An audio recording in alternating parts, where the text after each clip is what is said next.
एक सेठ बस से उतरे। उनके पास कुछ सामान था।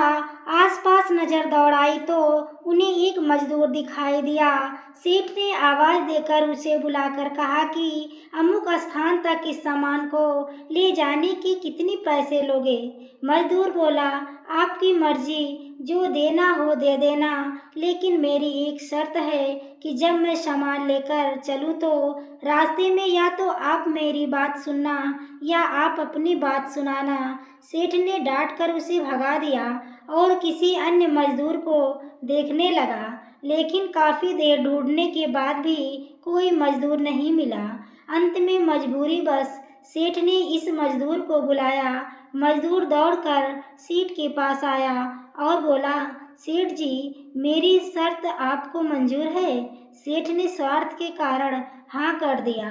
सेठ का मकान लगभग 500 मीटर की दूरी पर था। मजदूर सामान उठाकर सेठ के साथ चल दिया और बोला, सेठ जी, आप कुछ सुनाओगे या मैं सुनाऊं? सेठ ने कह दिया कि तू ही सुना। मजदूर ने खुश होकर कहा कि जो कुछ मैं बोलूं उसे ध्यान से सुनना। यह कहते हुए मजदूर पूरी रास्ते बोलता गया और दोनों मकान तक पहुंच गए। मजदूर ने बरामदे में सामान रख दिया। सेठ ने जो भी पैसे दिए वह मजदूर ने ले लिए और सेठ से बोला कि सेठ जी, मेरी बात आपने ध्यान से सुनी या नहीं? सेठ जी ने कहा, नहीं, मैंने तेरी कोई बात नहीं सुनी, मुझे तो अपना काम निकलवाना था।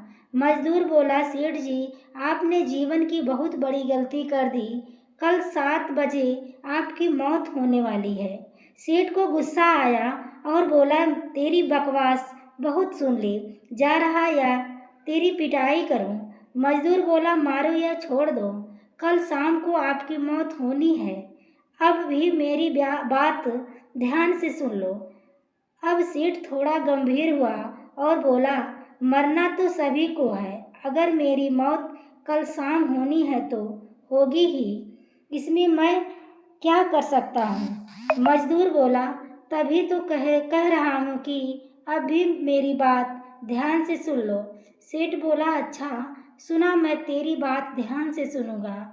मजदूर बोला कि मरने के बाद आप ऊपर जाओगे तो आपसे यह पूछा जाएगा कि पहले पाप का फल भोगोगे या पुण्य का फल, क्योंकि मनुष्य अपने जीवन में पाप पुण्य दोनों ही करता है। तो आप कह देना कि पाप का फल भुगतने को तैयार हूँ, लेकिन पुण्य का फल आंखों से देखना चाहता हूँ। इतना कहकर मजदूर वहाँ से चला गया। दूसरे दिन 7 बजे शाम को सेठ की मौत हो गई। सेठ ऊपर पहुँचा तो यमराज ने मजदूर द्वारा बताया गया प्रश्न कर दिया कि पहले पाप का फल भोगना चाहता है कि पुण्य का? सेठ ने कहा, पाप का फल भुगतने को तैयार हूँ, लेकिन जो भी जीवन में मैंने पुण्य किया है उसका फल आंखों से देखना चाहता हूँ। यमराज बोले, हमारे यहाँ ऐसी कोई व्यवस्था नहीं है, यहाँ तो 2 ही फल भुगतवाए जाते हैं। सेठ ने कहा कि फिर मुझसे पूछा क्यों? और पूछा है तो उसे पूरा कीजिए। धरती पर तो अन्याय देखा है, पर यहाँ पर भी अन्याय हो रहा है। यमराज ने सोचा कि बात तो यह सही कह रहा है, इससे पूछकर बड़े बुरे में फंस गया। कोई ऐसी पावर नहीं है जिससे इस जीव की इच्छा को पूरी हो जाए। विवश होकर यमराज और उस सेठ को ब्रह्मा जी के पास ले गए और पूरी बात बता दी।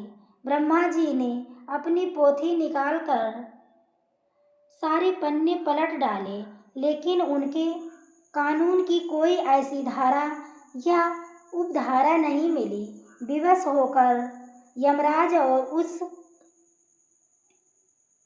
सेठ को लेकर विष्णु जी के पास पहुँचे और सारी समस्या बताई। भगवान विष्णु ने ब्रह्मा और यमराज से कहा कि आप लोग जाइए, अपना अपना काम देखिए। दोनों चले गए। भगवान ने सेठ से कहा, अब बोलो, तुम क्या कहना चाहते हो?